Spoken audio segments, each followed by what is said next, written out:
साधु महात्माओं को देखती हैं, जैसी देखती हैं विरक्त भेष में घूम रहे हैं, पूछती हैं आप ऐसे विरक्त भेष में क्यों घूम रहे हो? बोले विरक्त भेष में घूमने से ऐसा लगता है, पता चल जाता है लोगों को कि ये साधु हैं, ये ठाकुर जी के भक्त हैं।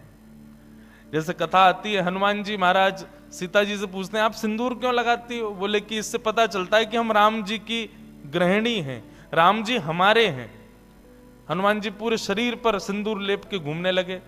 बोले केवल मांगे क्यों, मैं तो रोम रोम से बताऊंगा कि मैं राम जी का हूं। पूरे अंग पे सिंदूर लगा घूमने लगे। ठीक वैसे मीराबाई भी राजकीय वस्त्रों में घूमती हैं, लेकिन जब किसी विरक्त वेशधारी संत को देखती हैं तो पूछती हैं आप ऐसे क्यों घूमते हो, आप मेरी तरह क्यों नहीं पहनते राजकीय वस्त्र? बोले अरे तुम्हारे वस्त्रों से पता चलता है तुम राजा की बेटी हो, और हमारे वस्त्रों से पता चलता है हम श्याम सुंदर के दास हैं। वस्त्रों से ही पता चल जाता है हम ठाकुर जी के। मीराबाई बोली तो अच्छा, मेरे वस्त्रों से नहीं पता चला आपको कि मैं श्याम सुंदर क्यों, मैं गिरधर क्यों? बोले नहीं, तुम तो राजा की बेटी दिख रही हो। बस उसी समय वैरागन वेश धारण किया। मैं गाता हूं,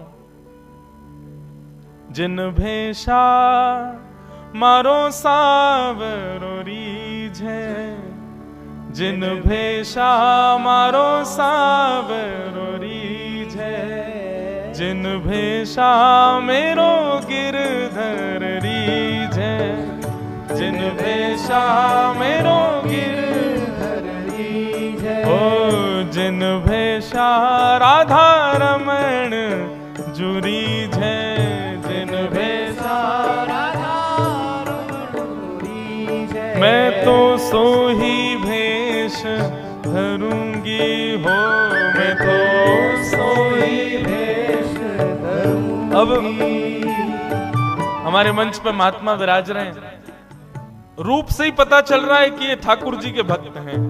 अभी अभी ब्राह्मण देवता पधारे, नीचे विप्र देवता विराज रहे हैं। उनकी धोती से, उनके मस्तक के तिलक से, हमारी वेशभूषा से चाहे लोग नहीं भी जानते हो तब भी आकर के प्रणाम ही करते हैं। कई बार लोग नहीं जानते लेकिन हमारी वेशभूषा देख के केवल प्रणाम करने आ जाते। मैंने कहा आप हमको जानते? बोले नहीं, जानते तो नहीं है। मैंने कहा प्रणाम क्यों किया? आपकी धोती से, बगलबंदी से लगता है कि आप जरूर पंडित जी हो, आप जरूर ब्राह्मण देवता हो, आप जरूर ठाकुर जी के हो, इसलिए प्रणाम। अरे भेष ही बता रहा है कि हम ठाकुर जी के हैं। यही बात श्रीमद् भागवत में भगवान नवयोगेश्वर संवाद में कहते हैं, जो अपने तन को अपना ना मान के मेरा घर समझे और उसी तरह उस घर को सजावे, वो मेरा उत्तम भागवत है। सो ही भेष धरूंगी हो, मैं तो सो ही भेष धरूंगी। अरे हाँ, मैं बैरागन होंगी, मैं बैरागन होंगी, मैं बैरागन होंगी, मैं बैरागन हो बाला।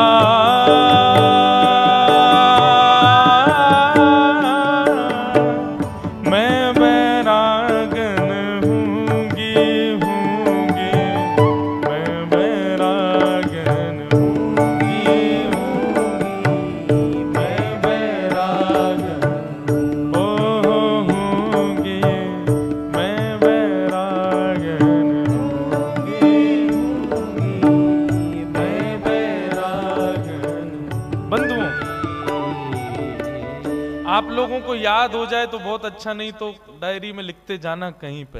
हाँ, उत्तम भागवत जो कि मीराबाई हैं, उनका पहला लक्षण क्या बताया? जो सब में मुझको देखे और जब सबको देखे तब मेरा ही अनुभव करे, सबको मुझ में देखे और मेरे को मुझ में ही सबको देखे, ये पहला लक्षण। दूसरा लक्षण, जो अपने तन को अपना ना माने, अपने तन को मेरा ही निलय, निलय कहते हैं घर को, न काम कर्म बीजानाम यस्य चेतसि संभव वासुदेवैक निलय सवै भागवतोत्तम, उत्तम भागवत है। तीसरा उत्तम भागवत का लक्षण क्या बताया? तीसरा लक्षण बताया, न यस्य कर्म न यस्य जन्म कर्माभ्याम न वर्णाश्रम जातिभिः सज्जतेऽस्मिन् अहं भावो देहे वै स हरि प्रिय। न यस्य जन्म कर्माभ्याम न वर्णाश्रम जातिभिः। बोले उत्तम भागवत ना तो किसी जाति का होता है, ना किसी वर्ण का होता है, ना किसी कुल का, खानदान का। ये अहम भाव उसके भीतर नहीं होता। मीराबाई एक उच्च कुल में जन्मी नारी है। राव दूधाजी उनके दादाजी, जो कि एक प्रतापी राजा थे, लेकिन उनके यहां रहने के बाद भी एक जगह प्रसंग आता है कि एक संत ने मीराबाई से परिचय पूछा कि मीराबाई तुम्हारा परिचय क्या है। जानते नहीं थे, छोटी सी मीराबाई 4-5 वर्ष की आयु। तो संत ने पूछा अपना परिचय बताओ, तुम कौन हो? तो मीराबाई कहती हैं, संत जनों के परम उपासक, ब्राह्मणों के चरणों में जिनकी सदा निष्ठा रहती है, ऐसे चतुर्भुज भगवान के परम कृपा पात्र जन्य श्री राव दूधाजी की नातनी हूं मैं।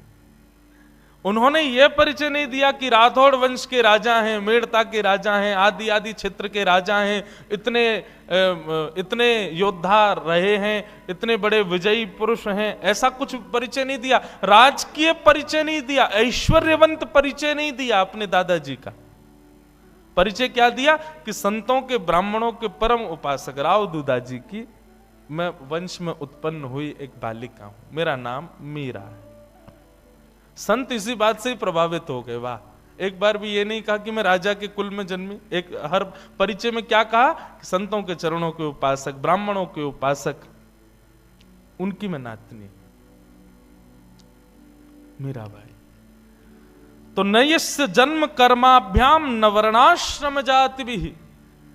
जो अपने ऊंचे कुल में जन्म लेने से, ऊंचे वर्ण में जन्म लेने के अहम भाव से सदा विलग रहता है, अहम भाव जिसके हृदय में नहीं होता, ठाकुर जी कहते हैं वो उत्तम भागवत, वो मेरा प्रिय है।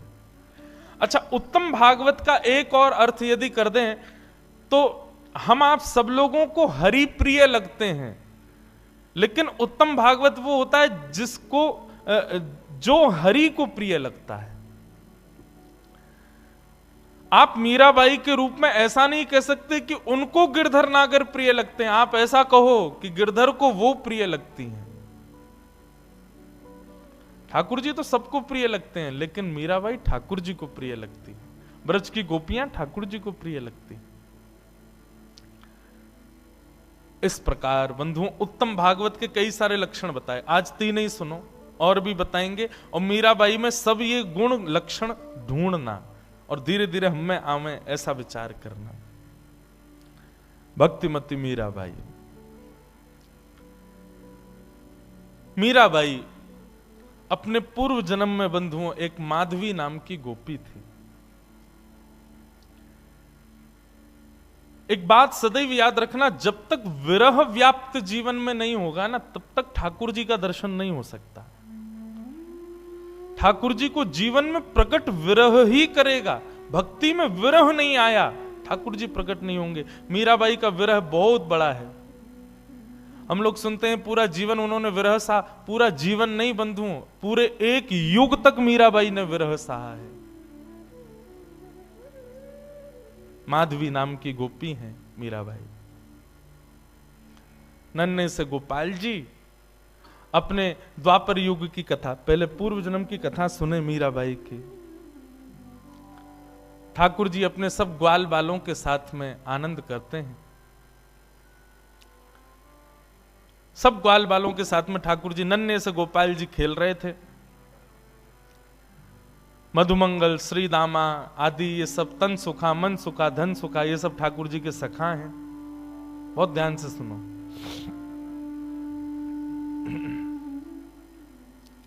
ये सब सखा हैं ठाकुर जी के। एक दिन ठाकुर जी सब ग्वाल वालों के संग खेल रहे थे। सो ठाकुर जी का सखा श्री दामा बीच खेल से ही जान लगो। ठाकुर जी बोले, अरे भैया कहां को जा रहे है? लाला मैं तो अपनी ससुराल जा रहा हूं। ठाकुर जी तुरंत पहुंच गए श्रीदामा के पास, हाथ पकड़ लियो। बोले, ससुराल जी कौन सा काम है भैया? ब्रजभाषा समझ में आ रही है? देखो भैया, आप सब लोग अधिकतर यहाँ अहीर समाज के लोग बैठे, आप सब लोग ब्रज से ही हो, आपके सब पूर्वज ब्रज के ही हैं। ब्रज भाषा तो समझ में आनी चाहिए, आपके द्वारिकाधीश की भाषा है। ठाकुर जी बोले, भैया ये श्रीदामा जे कौन सा गांव है? ससुराल। श्रीदामा बोलो, अरे बाबड़े ससुराल गांव ना होवे। बोले, तो फिर का होवे ससुराल? बोले, ससुराल होवे ब्याह एवे के बाद में एक नहीं दो घर है जाए, एक तो होवे अपनी मैया को घर, पिता को घर, और एक होवे पत्नी के मैया पिता को घर, वाकू के हैं ससुराल। ठाकुर जी बोले, तेरी बात मेरे पल्ले ना पड़ रही लाला। अरे ससुराल कहा होवे मुझको जल्दी बता। बोले, अरे ससुराल मतलब पत्नी को माई को। ठाकुर जी बोले, पत्नी जी पत्नी कौन होवे भैया? श्रीदामा समझा रो है, अरे लाला तू तो बड़ो भोरो है, नेक बड़ो है जाएगो तो तेरो ब्याह है जाएगो, तेरी पत्नी आ जाएगी। ठाकुर जी बोले, मेरी पत्नी आवेगी? बोले, हम बे, तो फिर मेरो ससुराल कहां है? श्रीदामा बोला, मो का पता तेरो ससुराल कहां है? जब ब्याह होगा तब पता चलेगी तेरो ससुराल कहां है। अब तो ठाकुर जी हट करने लगे, बोले, ना मेरो ससुराल बता, मेरो ससुराल कहां है? श्रीदामा बोलो, अरे अपनी मैया से जाके पूछ ले, तेरी मैया बता देगी तेरो ससुराल कहां है। ठाकुर जी खेलते कूदते आज घर आए। यशोदा मैया रसोई घर में प्रसाद सिद्ध कर रही है। ठाकुर जी आके गोद में बैठ गए, बोले, मैया मेरो ससुराल कहां है? अब तो जैसे ही मैया ने सुनी मेरो ससुराल कहां है, लाला बोल लो। मैया बोली, लाला ये कहां से सीख आए हो?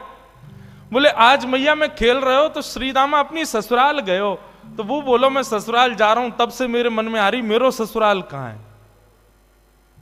मैया बोली, ससुराल लाला जब ब्याह है जाएगो तब आएगो ससुराल। बोले, जय श्रीदामा कह रहा हो, मेरो ब्याह कब होएगो मैया? बोले, अरे अभी तू बड़ो तो है जा लाला, तू पे मोह दोनों आवे ना, मैं खवाऊं तो खावे, मैं चलाऊं तो चले, मैं उठाऊं तो उठे, मैं नवाऊं तो नहावे। जब बालक बच्चे सब अपने आप अपने कामन को करन लगे तब उनको ब्याह कर दियो जाए, तब उनके काजे बहू आवे, तब ससुराल होवे। ठाकुर जी बोले, मैया मैं सब काम कर लूंगा अपने आप, तू मेरा ब्याह करा दे, और मेरे काजे बहू लिया। मैया बोली, नेक बड़ो तो है जा लाला, कहां ते लाऊं तेरे काजे बहू? ठाकुर जी बोले, या तो मेरे काजे बहू ला, नहीं तो श्रीदामा अपनी बहू ला रहा हो, बाकी बहू को मैं ले आऊंगा, वो बहू मेरी है जाएगी। मैया जोर से हंसी, बोले, लाला तेरी बात ऐसी ऐसी बात बनावे, बैठो बैठो। मैया बोली, करा दूंगी तेरो ब्याह, ज्यादा चिंता मत करे। अब तो ठाकुर जी रोने लगे, मैया मेरो अभी ब्याह करा, अभी ब्यावे जाऊंगा, मैं तो अभी ब्याह करूंगा। यशोदा मैया परेशान है गई, बोले, लाला चल करा दूंगी तेरो ब्याह, अब रोवे मत। बोले, कब करावेगी? तिथि बता मोकू, तिथि बता, दिन बता, समय बता, सब बता, तभी जाऊंगा यहां से। यशोदा मैया तो ऐसी परेशान भाई। ऐसे हमारे नन्हे से गोपाल जी बहू की और ससुराल की आस में बैठे। श्री दामा को ब्याह माधवी गोपी से भयो, माधवी सखी से भयो। माधवी आज श्री दामा माधवी को लेने के लिए ससुराल गए। ससुराल से जैसे ही माधवी आने लगी, सो मैया ने पढ़ा दी माधवी, और पढ़ा लिखा करके भेजी। बोले, देख तू अपने ससुराल जा रही है, जमाई राजा लेवे आए, लेकिन ध्यान रखियो, याद रखियो, ससुराल में सबको सम्मान करियो, सबको आदर करियो, सबसे प्रेम से रहियो। मैया खूब सिखा पढ़ा के भेजी अपनी बहू को। लेकिन तेरे पति को एक सखा है, वाको नाम कृष्ण है, बस वहां से सावधान रहियो। क्यों मैया, वहां से सावधान क्यों रहूं मैं? बोले अरे मैंने सुनो है वो कन्हैया जाकू अपना रूप दिखा दे, जाकू एक बार अपनी तिरछी नजर से देख ले, वाको फिर गृहस्थ आश्रम गृहस्थ जीवन बर्बाद है जाए। वो फिर वही को देखते रहे, वाक्य रूप में कछु जादूगर है, वो जाकू देख ले, वाकू अपनो बना ले, फिर वो अपने पति को ना रहे, वही को है जाए। मां की बात सुन करके माधवी घबरा गई। बोले ऐसा कैसो है कि पति छूट जाए वासे? बोली यही मारे मैं कह रही हूं, तू सब कछु करियो, लेकिन तू मुख को वचन दे के जा, वाह कृष्ण को अपना मुख मत दिखाइयो। चाहे तो को जीवन भर घूंघट करके रहना पड़े, लेकिन कृष्ण को मुख मत दिखाइयो। माधवी बोली मैया मैं वचन दे के जा रही हूं, वह कृष्ण को मुख नहीं दिखाऊंगी। श्री दामा माधवी को लेकर के ब्रज जा रहा है। श्री दामा पहले ही माधवी से चर्चा करते आ रहा हो रास्ता भर।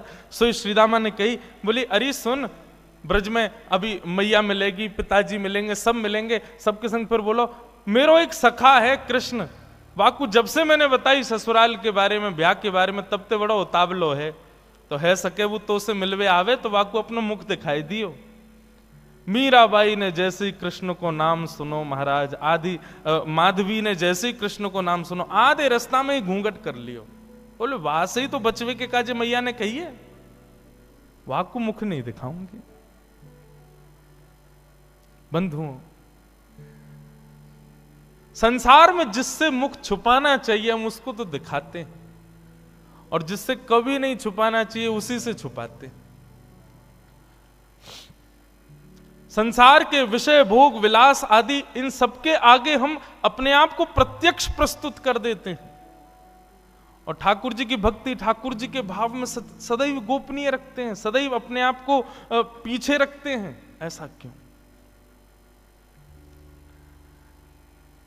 कथा का नाम सुनकर के रसिक जन आते हैं, ठीक है, अच्छा आप लोग भी पधारे हो, पर यहीं कोई ऐसी लीला होने वाली होती जिसमें थोड़ा मनोरंजन हो तो भीड़ ज्यादा होती है। कथा ही तो है, मीराबाई के चरित्र तो सुनाएंगे, क्या करना सुन करके? नहीं, ठाकुर जी से संबंधी कोई भी बात हो उसमें तो बढ़कर के आगे आओ, बढ़कर के आगे भाग लो, उसमें चिंता मत करो। मीराबाई ने अपना मुख छुपा लियो, माधवी ने जैसे ही वृंदावन पहुंची बैलगाड़ी, सखान ने जाके ठाकुर जी को बता दी, अरे अरे लाला देख, श्रीदामा आगो, अपनी ससुराल से आगो, अपनी बहू लेके आयो है। अब तो ठाकुर जी व्याकुल है गए, बोले बहू आइए, बहू आइए, मैं भी तो देख के आऊं कैसी बहू होवे, कहां तक कैसी ससुराल थे, कैसे आमे, कैसे कहा होवे। ठाकुर जी तो इतने उतावले हो गए महाराज, पहुंच गए बीच रास्ता में। अरे भैया श्रीदामा आ गए हो? बोले हाँ आ गए हो लाला। कहाँ है तेरी बहू, कहाँ बैठी है? बोले पीछे बैठी है। बोले अच्छा, मुख मुख दिखाई दे। बोले तू देवर है, वो तेरी भाभी है, भैया खुद ही देख ले। जैसे ही रथ रुका, माधवी भीतर से सुन रही थी कि कृष्ण आ गया है। माधवी ने घूंघट कर लियो, आसपास सौल आदि और पड़ी, वो भी ऊपर से डाल रही, मुख मोड़ करके बैठी है, कहीं से भी मुख दिख नहीं जाए, एक अंग भी मेरो दिख नहीं जाए, मेरो पातिव्रत धर्म नष्ट नहीं है जाए। मेरी मैया ने मुझसे कही कि जो वाकु देख ले या वाकी नेत्रन में आ जाए वो कभी जीवन भर अपने पति की ना रह पावे, वाकु मुख नहीं दिखाऊंगी। ठाकुर जी भीतर पहुंच गए, श्याम सुंदर बैठे हैं सामने, और माधवी से कह रहे हैं, अरे श्रीदामा की बहू नेक हमऊ तो दिखा, तेरो मुख कैसो है? अरे नेक दिखाए दे। मेरी मैया ने तो, मैंने तो मैया से कही मैं श्रीदामा की बहू ले जाऊंगा, मैं तो तू को ले जावे वारो, लेकिन मैया ने मुझसे कही है कि वो मेरा ब्याह कराए देगी, मैं तो ब्याह कर लूंगा, मेरी बहू आ जाएगी, लेकिन एक बार देखूं तो सही बहू होवे कैसी है, नहीं दिखाए दे। मीराबाई तो और छुपावे, मुख नहीं दिखावे ठाकुर जी को। ठाकुर जी कभी पाम पकड़े सो इधर को है जाए, ने ठाकुर जी बगल में आमे सो इधर को भाग जाए। खूब देर ठाकुर जी मनोहार करते रहे, लेकिन माधवी ने अपना मुख नहीं दिखाया। थोड़ी बहुत देर तो ठाकुर जी मनोहार करते रहे, जब माधवी ने मुख नहीं दिखाया सो ठाकुर जी बोले, देख तू मोसों अपनो मुख छुपाए रही है, तो है ना पतो मेरो मुख देखवे के काजे सब तरस हैं, सब तड़फ हैं। बड़े बड़े ऋषि महात्मा ज्ञानी हिमालय पे जाकर के तपस्या करें तब जाके मेरो मुख दिखे, और तेरे सामने प्रत्यक्ष बैठा हूं, हाथ जोड़ रहा हूं, पाम पर रहा हूं, तब वो अपना मुख नहीं दिखा रही है। जा तड़पेगी तू मुंह को देखवे के काजे, तरसेगी, व्याकुल रहेगी जीवन भर। माधवी ने मानो ऐसा इशारा किया कि मोह देखवे की जरूरत ना है, मोह तड़पवे की जरूरत ना है, चले जाओ यहां से। ठाकुर जी निकल के बाहर आए, बोले अरे श्रीदामा, मोह तो लगे तेरी बहू भेड़ी दिखे, बाकी आंख कमजोर, बाकी एक आंख ते काणी है। श्रीदामा बोलो नहीं तो। बोले तो नाक टेढ़ी है, बोले नहीं तो। बोले होठ कटे हुए हैं, बोले नहीं तो। बोले दिखाई ना रही, ऐसे मुंह छुपा रही है जैसे कितनी कुरूपणी है। कोई बात ना श्रीदामा, मेरी बहू आवेगी, मैं तो को नहीं दिखाऊंगा, ले जा अपनी बहू है। माधवी चली गई, अपने घर आ गई। लेकिन बंधुओं, गोविंद दामोदर स्तोत्र में कहते हैं ना, ग्रहे ग्रहे गोप वधू कदम्बा, सर्वे मिलित्वा समवाप्य योग्यम, पुण्यानि नामानि पठन्ति नित्यम, गोविंद दामोदर माधवेति। ब्रज में तो और कुछ होता ही नहीं है, हर घर में केवल कृष्ण की चर्चा चलती रहती है। सुबह उठने से लेके रात्रि सोने तक केवल कृष्ण कृष्ण कृष्ण।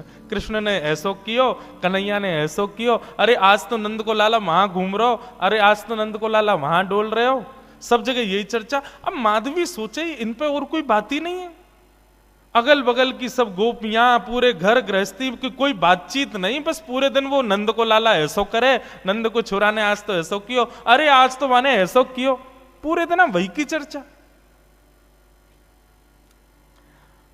अब माधवी कहे किससे? अपनी सास से कहे, अगल बगल की गोपियों से कहे, बोले तुम लोगन पे और कोई बात ना है?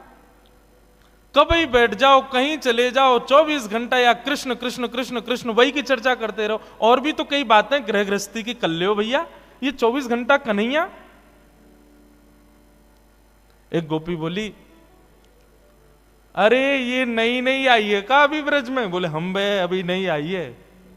वो कितने दिन आए गए? बोले 3 दिन है गए। वो 3 दिन है गए, एरी गोपी, एरी माधवी, तेने कन्हैया देखो अभी तक, या कन्हैया की दृष्टि पड़ी तो पे? माधवी बोली, मैं नहीं दिखाऊंगी वाकू अपना मुख, मेरी मैया ने मनाई करके भेजो है कि वाकू मुख दिखावे से यही स्थिति है जाए जो तुम लोगन की। अपनी पति की चर्चा नहीं करो, वह नेक से कन्हैया की चर्चा कर रही हो, मैं तो ना दिखाऊंगी वाकू मुख। गोपियां सब बोली, यही मारे तेरे मुख से वाक्य काजे ऐसे दुर्वचन निकलने। अभी तेने वाको मुख देखो ना है, अभी तेने वाको रूप देखो ना है, यही मारे ऐसे बोल रही है।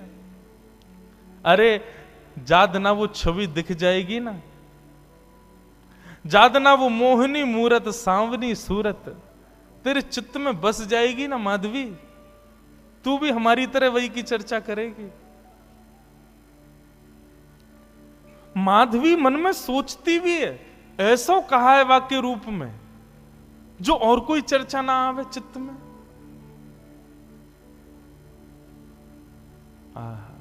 बंधुओं, अष्ट सखा गाते हैं, सबने गाया, किसने नहीं गाया?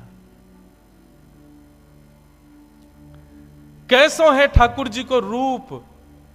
श्री कुंभनदास जी कहते हैं अपने एक पद में,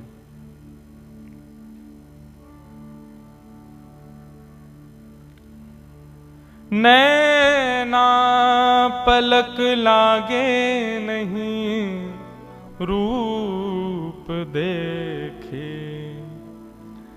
अरे माधवी, वह कन्हैया को रूप कैसो है? बोले नेत्रन से जब वो सामने दिखेगा ना, तो जैसे पलक मानो झपकनो अपने आप को भूल जाएंगी, ये पलक नीचे आनो भूल जाएंगे।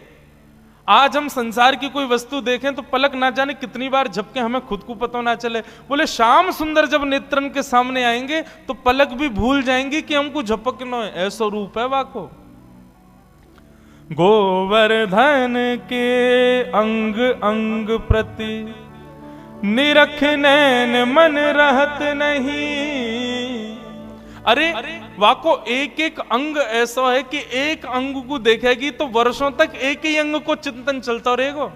ऐसा ना है कि एक बार में नेत्रन को भी देख ले, मुख को भी देख ले, कानन को भी देख ले, हाथ भी देख ले, पाँव नहीं, एक बार में एक ही अंग दिखेगा और वही कोई चिंतन चलता रहेगा। कहरी कहो कछु कहत न आवे, चुत चुरायो वे मांग दही। कहा कहूं, वाक्य रूप को वर्णन ना कर सकूं। माधवी बोली ऐसो का है वाक्य रूप में? बोले वर्णन को विषय ना है, कोई बता ही ना सके। अरे कितनों बड़ो वक्ता आ जाए, वाक्य रूप को वर्णन कोई ना कर सके।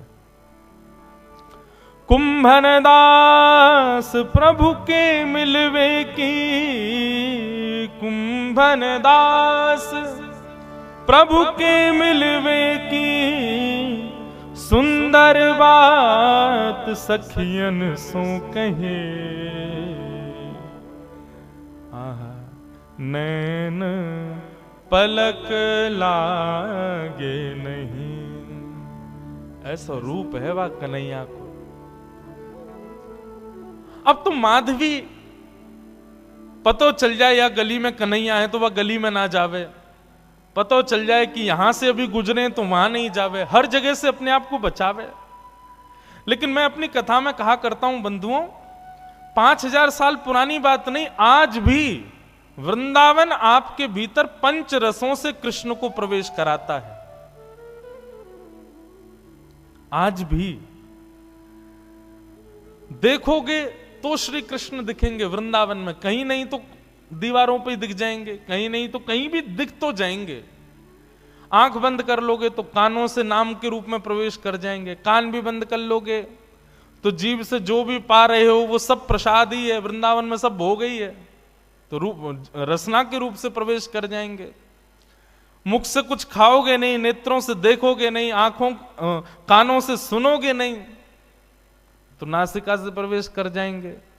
क्योंकि वृंदावन में जितनी हवा बह रही है वो भी राधा रमण, राधा वल्लभ, बांके बिहारी, मदन मोहन, राधा दामोदर सबके चरणों का स्पर्श करके बह रही है। कहां तक बचोगे? वृंदावन पहुंच गए, वृंदावन की सीमा में प्रवेश कर गए, भजन आपका तब से शुरू हो जाता है। सांस लेना भी भजन है वृंदावन में, क्योंकि हवा में भी कृष्ण तत्व है। माधवी कहां तक बचाए अपने आप को? मैया ने कही मुख मत दिखाइयो। अरे मुख तो मैं खूब छुपा रही हूं, लेकिन कानों से भी कृष्ण कृष्ण। जहां बैठ जाऊं कहीं भी ऐसी कोई जगह ही नहीं जहां कृष्ण की चर्चा नहीं होती। माधवी तो अब तो ये स्थिति हो गई कि रात में सपने में भी उसको ठाकुर जी के अनुभव होते हैं। मुख नहीं दिखता क्योंकि देखा तो कभी है नहीं, लेकिन इतना सुन लिया है कि उसको अनुभव हो गया है कि चरण ऐसे हैं, हाथ ऐसे हैं, चाल ऐसी है, मुस्काते हैं तो ऐसे, फिर उठ जाती है, मुख से पानी से मुख धोती है और फिर विचार करती है सोऊं भी तो कैसे, नींद में भी तो वही दिख रहा है, कहां तक बचूं मैं। माधवी की ये स्थिति। 24 घंटे चिंतन में श्री कृष्ण श्री कृष्ण श्री कृष्ण। एक दिन परेशान हो गई, रात्रि में सो गई, कानों में रुई लगा ले तो भी क्या, चिंतन में तो वही चल रहा है, कहां तक बचे।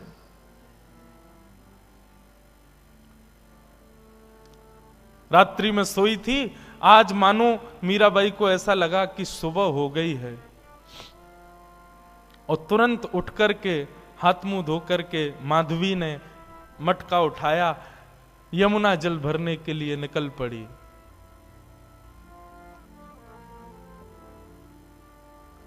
उसको लगा समय हो गया है यमुना जल भरने का। सब गोपियां साथ में जाती थीं यमुना जल भरने के लिए,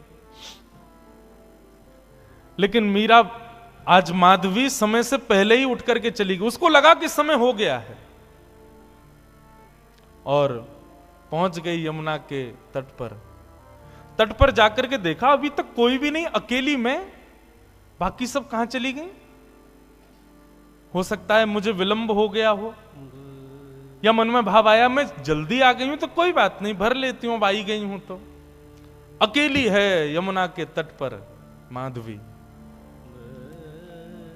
जैसे ही यमुना जल भरने लगी मटके में,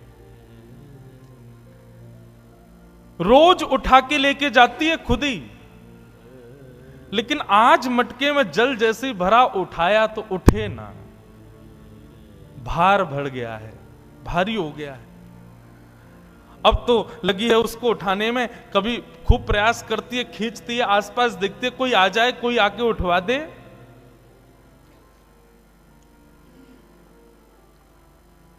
इतने में ही बांकी अदा से अपनी चाल चलते भये, त्रिभंग लली श्याम सुंदर, कमल कटाक्ष नेत्र हैं, सुंदर दंतावली, चंदन की सुगंधी से आच्छादित करते हुए मार्ग को पहुंच गए यमुना के तट पर। माधवी आसपास देख रही है, कोई दिखे तो आवे, उठवावे। तभी दृष्टि पड़ी श्याम वर्ण नन्हे से श्याम सुंदर छोटो सो बालक। माधवी ने देखा तो था नहीं उनको, देख करके लगा अरे पता ना कौन सी गोपी को छोटो सो सुंदर सो बालक सवेरे सवेरे जमुना के तट पर घूम रहा है। मीराबाई ने तुरंत आवाज दी, अरे ओ लाला, अरे ओ भैया, नेक आइयो, इतकू आइयो। ठाकुर जी कूदते फांदते अपनी चंचल अदा से कभी यहां देखें कभी वहां देखें, ऐसी मधुर मुस्कान उनकी, पहुंच गए माधवी के पास। एक बार को तो मानो जैसे देखती रह गई माधवी, लेकिन मन में ये एक बार भी नहीं आया कि ये वही तो नहीं है जिससे बचना चाह रही हूं। नन्नो सो बालक है, चंचल सोया को बदन है, जरूर कोई गोपी को छोरा होगो। मटकी रखी है और माधवी ने कही, अरे लाला तूने किए जल की भरी, यमुना जल की भरी मटकी ने ऊंचाई दे, मुंह पे उठना ही रही है, बहुत भारी है गई है। ठाकुर जी इशारों करके बोले हाँ मैं उठवाए दूं। अब भाई जैसे मीराबाई माधवी उठाने लगी, ठाकुर जी ने अपनी दोनों भुजान को वामे मानो जैसे एक भाव जैसो दियो, सोई मटकी उठ गई। अब मटकी तो उठी, ठाकुर जी नेक से नेक उठा के इतनी ऊपर तक कर देते, लेकिन ज्यों ज्यों मटकी उठाई ठाकुर जी त्यों त्यों लंबे रहते चले गए और बिल्कुल मीराबाई के सन्मुख खड़े है गए।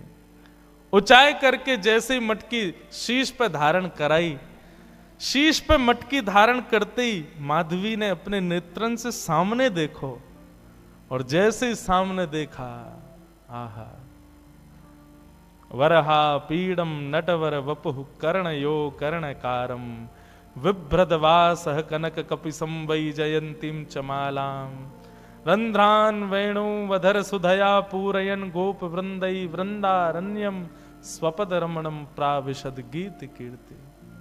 दोनों भुजा से मटकी पकड़ रखी है, नेत्रों से सामने श्याम सुंदर को देख रही है, मुख खुला हुआ है, प्रश्वेत के बिंदु माथे से नीचे गिर रहे हैं, और अचेत अवस्था में मीराबाई उनके रूप को देख रही है, माधवी उनके रूप को देख रही है।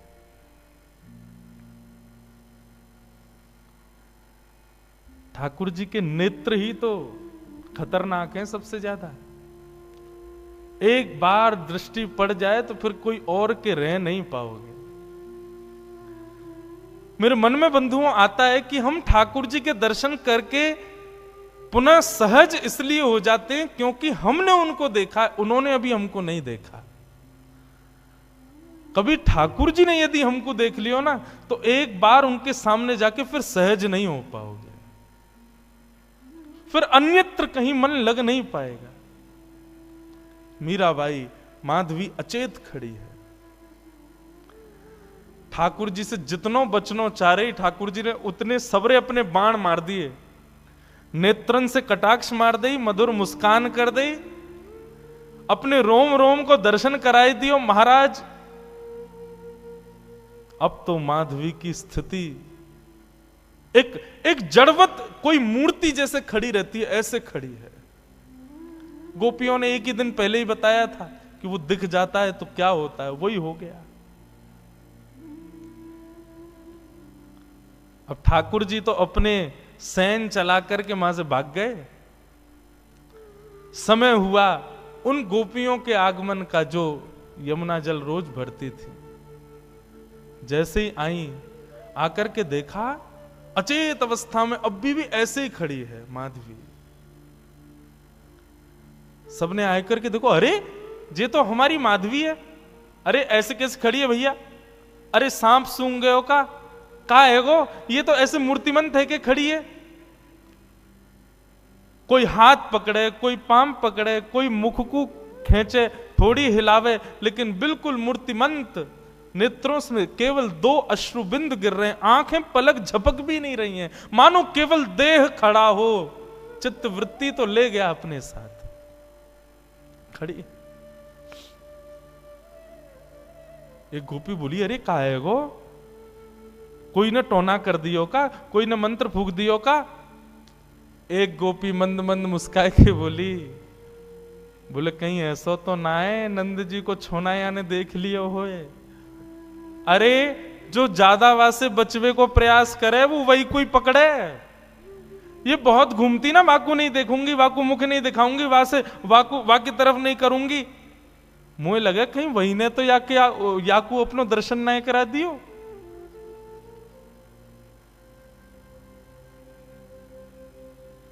एक गोपी यमुना जल भर के लाई और जल का छिड़काव, खड़ी हुई है मीराबाई। ऐसा नहीं अचेत पड़ी है, सांस भी चल रही है, नेत्र भी खुले, बिल्कुल सचेत है, बस मूर्तिमंत है। पानी का छिड़काव किया, मुख पर जैसे जल मारा, तब मानो जैसे रुकी हुई श्वास आई हो और जल पड़ते ही मूर्छित होकर के गिर पड़ी माधवी। जल का छिड़काव किया, पैरों को मलना शुरू किया, हाथ दबाए, तब जाकर के चेतना आई और चेतना आकर के उठते ही बोली, वो कहां है? वो कहां चला गया? उस सांवरो सो कटाक्ष नेत्र, अरे कोई गोपी को बालक आया हो, इतनो सुंदर, और बार बार बोलते बोलते मूर्छित हो जाए, फिर चेतना आवे, फिर मूर्छित हो जाए, फिर चेतना आवे, फिर मूर्छित हो जाए। सब गोपियां चिंतित नहीं, मुस्कुरा रही हैं। अब जैसे ही माधवी चेतना में आई, आते ही बोली, तुम सब मुस्कुरा रही हो, मेरी स्थिति तो देखो, मुझ को ज्वर चढ़ रहे हो है, मुझसे चलो ना जा रहे हो, मुझसे उठो ना जा रहे हो, मेरी स्थिति ऐसी क्यों हो रही हो? तुम सब मुस्कुरा रही हो। तब एक गोपी बोली, तेने कोई और को लाला ना देखो, तू जैसे बचवे को प्रयास कर रही ना, वही आयो तेरे पास, वही नंद नंदन, वही श्याम सुंदर, वही हमारी यशोदा जी को लाला, वही तेरे खसम को मित्र कृष्ण, वही आयो।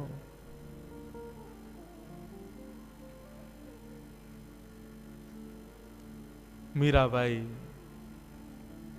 माधवी अब तो बेचैन हो गई, मैं कहां करूं, कहां जाऊं? मुझको घबराहट है रही है, मुंह से उठो ना जा रहा, मुझसे चलो ना जा रहा, मैं बोल भी ना पा रही, बार बार अचेतना है रही है, कछु करो ना। सब प्रकार के प्रयास किए, लेकिन माधवी कहे नहीं, अब तो एक ही उपाय है कि वाके सामने मुंह को ले चलो, मुंह को दिखाए दो, वाको रूप दिखाए दो।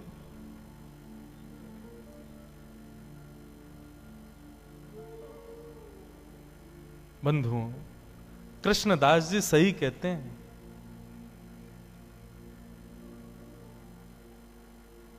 सजल श्याम घन वरण लीन है, फिर चित अनत न भटक्यो, मेरो मन गिरधर छवि पे अटक्यो। मेरो मन गिरधर छवि पे अटक्यो मेरो मन गिरधर। गाओ बंधुओं, माधवी मीरा इनके चरित्र को सुन तो रहे हम, पर ये स्थिति होना असंभव है। पर जिसके संग भी होती है ना, उसको ब्रह्म सुख जैसा लगता है। माधवी कह रही है मुझे कष्ट हो रहा है, लेकिन कष्ट अनुभव ऐसा है भी नहीं कि मुझे कष्ट हो रहा है। सांसारिक देह की स्थिति पूछो तो मैं कष्ट में हूं, पर मेरी अंतरात्मा से पूछो तो मैं ब्रह्म सुख में हूं। मुझे आनंद आ रहा है, मुझे छेड़ो मत, रहने दो इसी अवस्था में। ऐसी स्थिति हो गई माधवी की। मेरो मन गिरधर छवि पे अटक्यो, मेरो मन गिरधर छवि पे। बंधुओं सुनो, नेत्र बंद करके अपने चित्त में ठाकुर जी का स्मरण करो, दिव्य झांकी का अनुभव करो और संग संग गाओ, मधुर भाव से गाओ, ठाकुर जी को याद करके गाओ। मेरो मन गिरधर छवि पे अटक्यो, मेरो मन गिरधर छवि पे अटक्यो, मेरो मन गिरधर छवि पे अटक्यो, मेरो मन गिरधर छवि पे अटक्यो। ओ ललित त्रिभंगी चाल पे चल के, ललित त्रिभंगी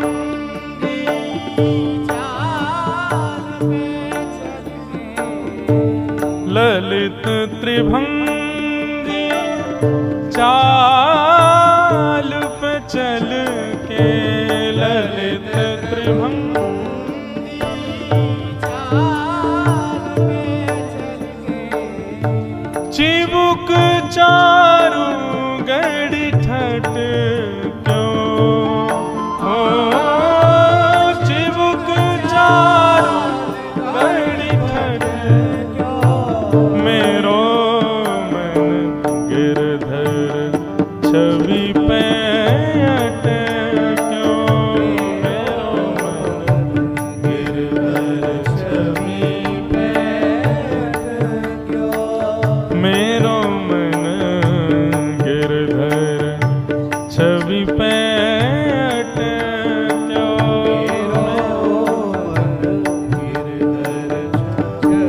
बोलो गिरधर गोपाल की जय।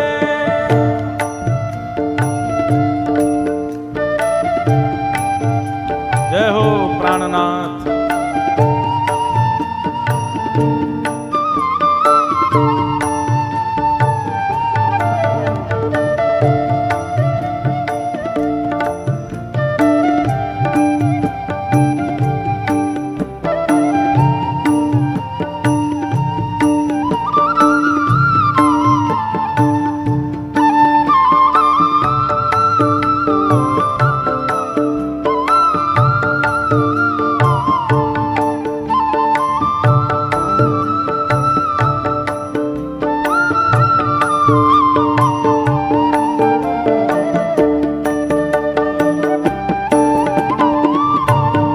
प्यारे गिरधर लाल की जय।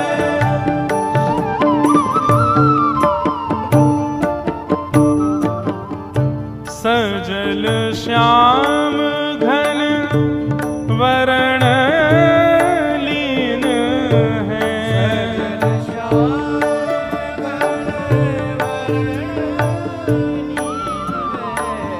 सजल श्याम घन वरण लीन है,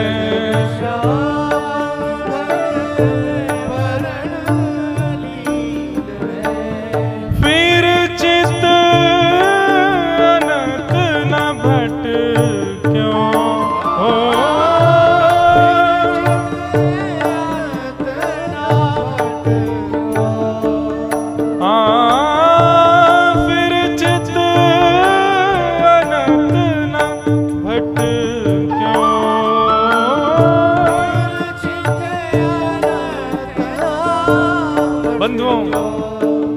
जैसा मैं कह रहा हूं और जैसा हम अभी माधवी जी के चरित्र में सुन रहे हैं, ये बिल्कुल सत्य है। ठाकुर जी यदि चित्त में एक बार विराज गए, ठाकुर जी ने यदि हमको दृष्टि से कभी देख लिया, फिर चित्त अनंत न भटक्यो, फिर चित्त कहीं और लग ही नहीं पाएगा। इसलिए भैया हाथ जोड़ के प्रार्थना, या तो भगवत प्राप्ति के मार्ग पर बढ़ना नहीं, और यदि भगवत प्राप्ति के मार्ग पर चलने लगो तो इस बात को पहले ही समझ लीजिए कि फिर संसार के नहीं रह पाओगे, संसार में किसी वस्तु को अपना नहीं पाओगे। आप चाहो कि संसार भी आपका रहा आए, ठाकुर जी भी आपके रहे आए, नहीं हो पाएगा। प्रेम लक्षणा भक्ति के पथ के अनुगामी बनोगे तो एक को तो छोड़ना पड़ेगा, या तो ठाकुर जी को छोड़ो या संसार को छोड़ो। फिर चित अनंत न भटक्यो, ओ फिर चित अनंत न भटक्यो, मेरो मन गिरधर छवि पैठ क्यों, मेरो मन गिरधर छवि पैठ क्यों, ओ मेरो मन गिरधर छवि पैठ क्यों, मेरो मन गिरधर छवि पैठ क्यों। कृष्णदास जी कहते हैं, माधवी अब पूछ रही है मैं क्या करूं, मैंने तो बहुत रोका, बहुत बचाया अपने आप को कि उसके सामने कभी ना पड़ूं, लेकिन मेरा ब्याह भी तो ब्रज में हुआ ना, जहां कानों से, आंखों से, नाक से, जीभ से, त्वचा से, सब जगह से कृष्ण ही जाता है भीतर। मैं कहां तक रोकूं खुद को, और जब अब आ चुका है भीतर, जब वो चित्त में बैठ गया तो अब मैं क्या करूं, मेरे बस में नहीं अब कुछ भी। लगन लगी घनश्याम की जाए, लगन लगी। ये नारायण दास जी का पद है, नारायण दास जी का पद है, बहुत सुंदर पद है। वे कहते हैं, एक बार जिसको ठाकुर जी की लगन लग जाती है, लगन लगी घनश्याम की जाए, लगन लगी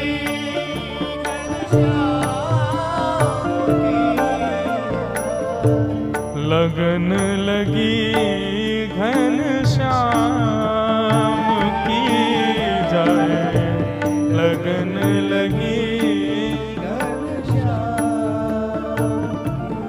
कृष्णदास जी कहते हैं, एक बार लगन यदि लग गई ठाकुर जी की, फिर संसार के नहीं रह पाओगे, तो फिर करें क्या, फिर क्या उपाय है? एक ही उपाय है, कृष्णदास किए प्राण न्युछावर,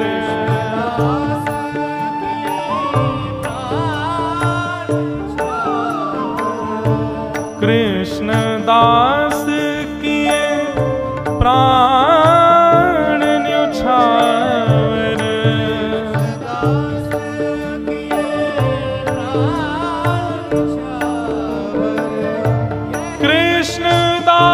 कृष्णदास किए प्राण न्युछावर,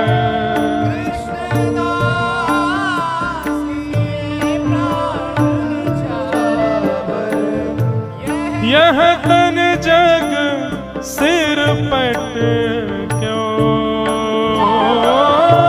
यह तन जग सिर पट क्यों, ओ मेरो मन गिरधर छवि पैठ क्यों, मेरो मन गिरधर छवि पैठ क्यों, मेरो मन गिरधर छवि पैठ क्यों, मेरो गिरधर छवि पैठ क्यों, छवि पैठ क्यों। कृष्णदास किए प्राण न्योछावर, यह तन जग सिर पटक्यो। इसका मतलब क्या है? मतलब प्राण त्याग दें अपने? नहीं। कृष्णदास किए प्राण न्योछावर का मतलब जीवन न्योछावर। अब जीवन की हर स्थिति ठाकुर जी को अर्पित करो। अभी हम लोगों ने अपना पूरा जीवन किसको अर्पित कर रखा है? अपने तन को। इसी को ही सजाने संवारने खिलाने पिलाने उठाने सुलाने, इसी का नाम यश वैभव कराने में ही लगे रहते हैं हम लोग।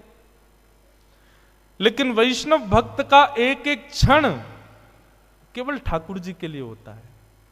इसलिए मैं पहले ही टर्म्स एंड कंडीशंस बता दूं, या तो इस भक्ति के मार्ग के अनुगामी बनना मत, बनो तो इस बात को पहले ही समझ लेना कि संसार की फिर कोई क्रिया नहीं कर पाओगे। मीराबाई का चरित्र मनोमंथन के लिए सुनिएगा, मनोरंजन के लिए नहीं। कहीं मीराबाई का चरित्र हृदय में घर कर गया तो फिर संसार के नहीं रह पाओगे आप। जो मैं बीच में पंक्ति छेड़ रहा था, मीराबाई की स्थिति क्या है? पद में कहते हैं, भजन तो भूल जाओ, 4 दिन पद ही सुनो। क्या कहते हैं? नारायण जी का पद है, लगन लगी घन श्याम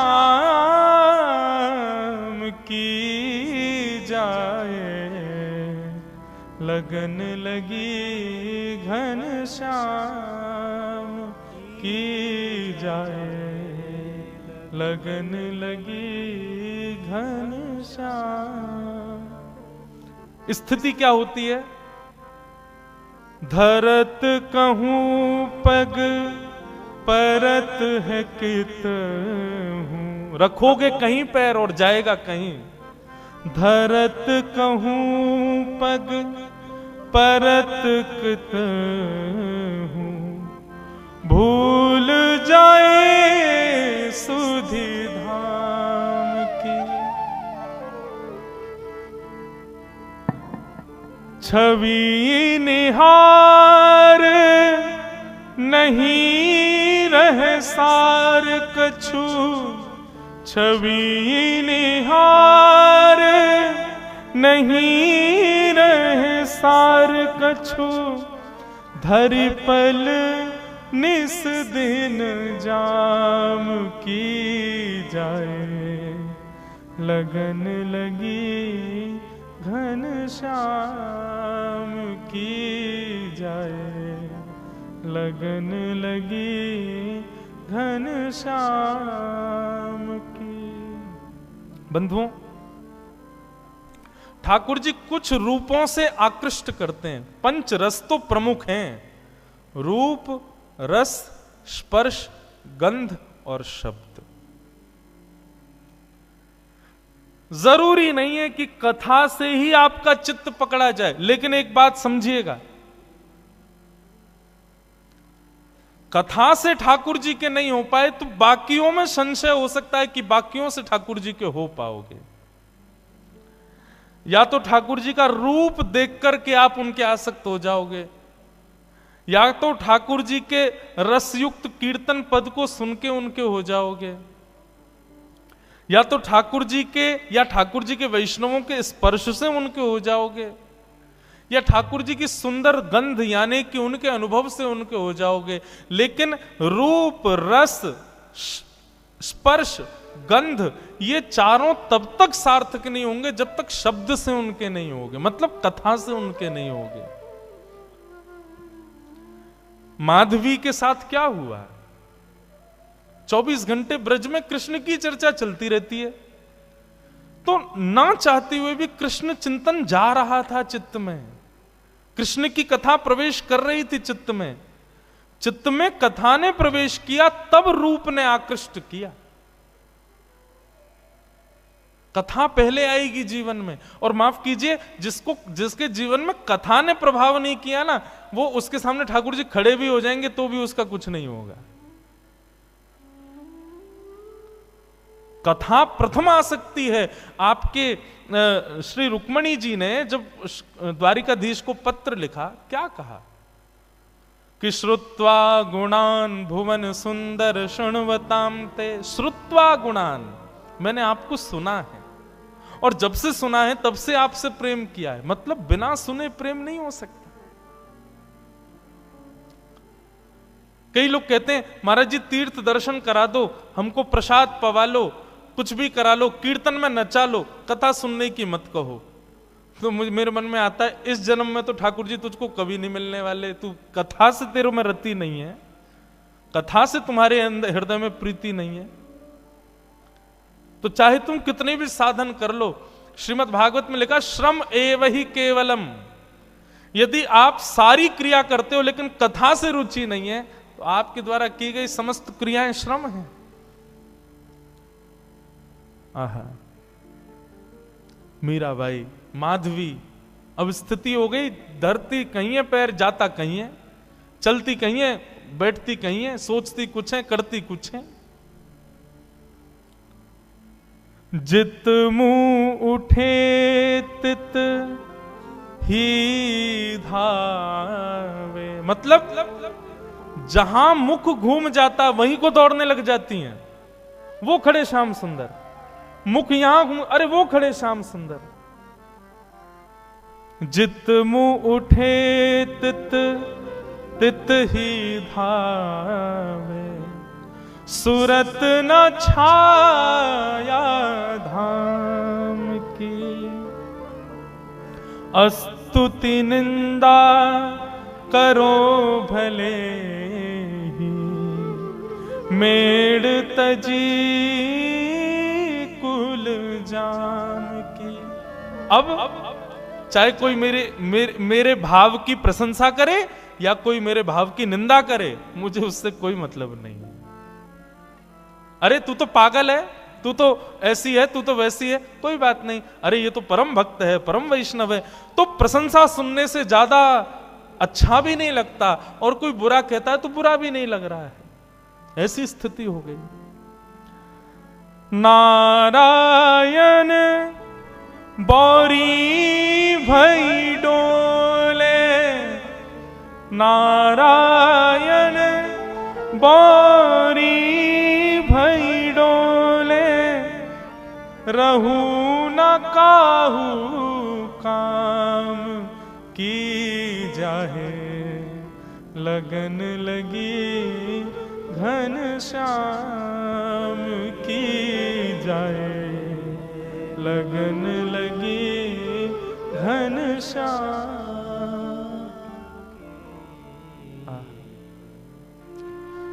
हम किसी काम के नहीं है, आपको पता है। हमारी माता जी, हमारे परिवार के लोग हमसे इसलिए दुखी रहते हैं, बोले इससे केवल कथा करना आता और कुछ नहीं आता इसको।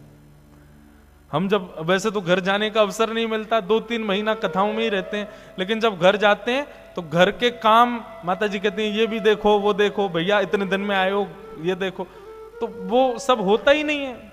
बस कथा करा लो, ठाकुर जी की सेवा करा लो, उत्सव करा लो, इसके अलावा कुछ और करने को कहोगे तो हम बिल्कुल अंगूठा छाप हैं हर चीज में, हमसे कुछ नहीं हो सकता। और यही स्थिति है बंधु। यदि आप संसार के और किसी काम के रह गए तो समझो अभी ठाकुर जी के भय नहीं। माधवी की स्थिति ऐसी हो गई। लगन लगी घन श्याम की जाए, लगन लगी घन श्याम। व्याकुल हो गई माधवी, गोपियों से कहने लगी मैं तुम्हारे हाथ जोड़ूं, पैर पूजूं, मुझे नंद नंदन के पास ले चलो। बंधुओं,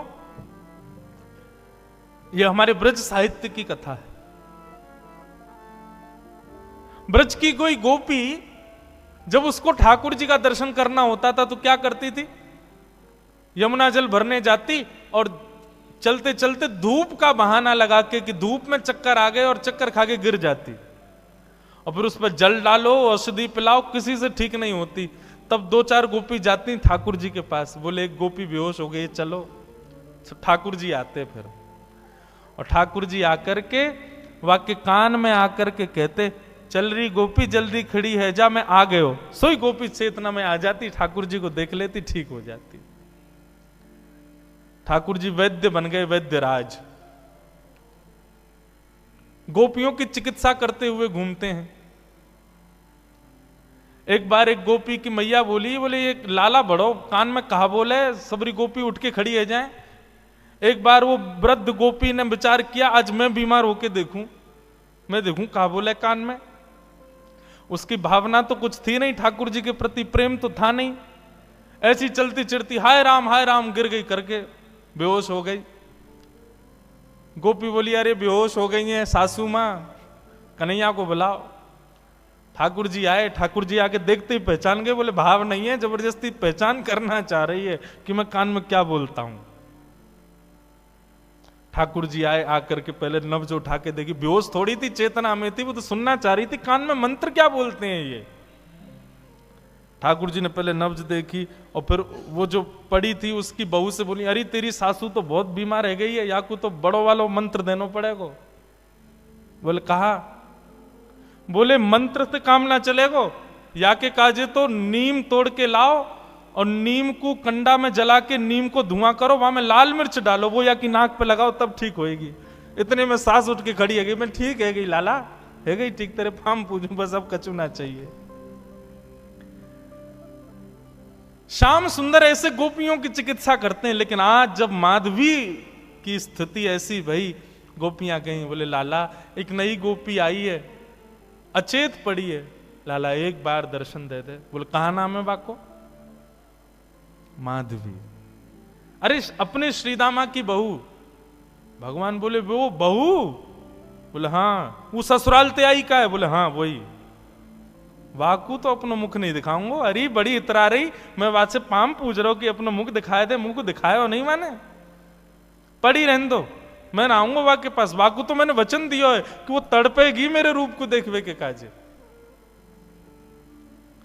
ठाकुर जी नहीं गए माधवी से मिलने, क्योंकि ठाकुर जी चाहते थे कि यह विरह वेदना कलयुग में प्रेम लक्षण बन के जन्म लेगा, इसलिए विरह देना पड़ेगा। जब बीज में से एक स्वस्थ वृक्ष को जन्म देना होता है ना, धूप की ताप में रखना पड़ता है। ठाकुर जी यदि किसी को वेदना देते हैं, विरह देते हैं, तो निश्चित है उस पर अति कृपा है, अति प्रसन्न है, उससे कुछ और कामना है। ठाकुर जी सहज में ही किसी को अनुभव दे दें, सहज में ही किसी को कृपा कर दें, तो समझो कि अभी उसकी भक्ति उतनी श्रेष्ठ नहीं हुई। लेकिन किसी को तड़पा में, विरह दे में, तो समझो इससे प्रीति ज्यादा है। व्याकुल माधवी, तभी प्रसंग आया गोवर्धन लीला का। इंद्र के मान को मर्दन करने के लिए भगवान श्री कृष्ण ने जब गोवर्धन पूजा का कार्य रखा, सब ब्रजवासी गए, गोपियां गई। अरे माधवी वैसे तो कन्हैया आवे ना है, लेकिन आज सब ब्रजवासी जा रहे हैं, आज तो को कन्हैया जरूर दिख जाएगो, चल। माधवी भी गोवर्धन गई है, लेकिन बंधुओं उसकी दृष्टि में पता नहीं क्या हो गया, उसको सब दिख रहे हैं लेकिन ठाकुर जी नहीं दिख रहे। गोपियों से कहे कहीं दिखे श्याम सुंदर? बोले वो तो घूम रहे सामने, देखे तो ठाकुर जी ओझल हो जाएं, ठाकुर जी कहीं छुप जाएं, मानो कोई लता पत्र अपने आप आगे आ जाए, बाधाएं अपने आप खड़ी होने लगी और त्यों त्यों व्याकुल होवे माधवी। 56 भोग के बाद जब इंद्र ने अपने मान के प्रभाव से जब मेघ वर्षा की, त्राहिमाम करके सब ब्रजवासी दौड़ने लगे, तब नन्हे से बाल कृष्ण ने 7 कोस लंबे चौड़े गिरिराज पर्वत को अपने बाम हस्त की कन्नी उंगली पर धारण कर लिया। सब ब्रजवासी जाकर के गिरिराज पर्वत के नीचे खड़े हो गए। माधवी भी वहीं खड़ी थी। गोपियों से बोली, मैं प्राण हाथ जोड़ूं तुम्हारे, एक बार मुझे दृष्टि गोचर करा दो, एक बार उसका दर्शन करा दो बस। गोपियां जैसे तैसे भीड़ के बीच से लेकर के उस मुख्य स्थान पर गई जहां ठाकुर जी खड़े थे, सबको दर्शन हो रहे थे। लेकिन जैसे ही माधवी पहुंची, माधवी ने जैसे ही उस चट्टान के ऊपर देखा जहां ठाकुर जी खड़े थे, ठाकुर जी का एक क्षण गिरधर स्वरूप दिखा और दिखते ही ओझल हो गया, धुंधला हो गया, मानो आंखों में पानी आ गया। खूब मीड़े, खूब जल डाले, लेकिन ठाकुर जी नहीं दिखे। प्राण निकलने को होने लगे माधवी के, लेकिन निकल भी नहीं रहे हैं। सिर पकड़ के बैठी है, प्राण ही निकल जाए, नहीं दिख रहे हैं तो चरणों में सर झुका दिया, बोले क्षमा कर दो, मैंने अपनी मां के गलत उपदेश का पालन किया, जिससे मुख छुपाना नहीं था उससे छुपाया, मुझसे अपराध हो गया नाथ। ठाकुर जी बोले माधवी, अब तो तुझे मेरा रूप नहीं दिखेगा, अब तो प्रतीक्षा कर। कितने वर्षों की प्रतीक्षा? ठाकुर जी बोले एक युग की प्रतीक्षा। अब तो तुझे मेरा दर्शन कलयुग में ही होगा, जाओ अब मेरी विरह वेदना रूपी भक्ति में ही रहो, उपासना करो मेरे रूप की, उपासना करो मेरी, तब जाकर के तुमको दर्शन होगा। माधवी का फिर उसके बाद जीवन केवल नेत्र बंद करके साधना युक्त रहती है, रोती है, विलकती है, लेकिन ठाकुर जी नहीं दिखते उसको। ब्रज की गोपियां भी कभी कभी माधवी के ऊपर तरसती हैं कि बताओ हम कितनी सौभाग्यवंत हैं कि हमको दिख जाते हैं, इसको दिखते ही नहीं है। सब आकर के रूप बताती हैं, आज श्याम सुंदर ने ऐसी पाग पहनी है, ऐसे वस्त्र पहने हैं, ऐसी, उन्हीं का ही चिंतन करके माधवी अपना जीवन यापन करती है। और इसी प्रकार सुन सुन करके ठाकुर जी की रूप माधुरी का अपने जीवन यापन करते हुए अपने प्राणों का परित्याग किया माधवी ने। और वही माधवी की दिव्य चेतना इस आभा मंडल में भ्रमण करती रही। कलयुग प्रारंभ हुआ और कलयुग में भी जब भक्ति शतक, भक्ति काल जब आया, तब भारत की राजस्थान की भूमि, और उस राजस्थान की भूमि में भी मेड़ता में भी परम गौ भक्त, परम संत भक्त, परम ब्राह्मण निष्ठ राव दूधाजी के छोटे पुत्र के यहां पर भक्तिमती माधवी ही मीरा के रूप में जन्मी है। बोलो भक्तिमती मीरा बाई की जय। शरद पूर्णिमा का दिन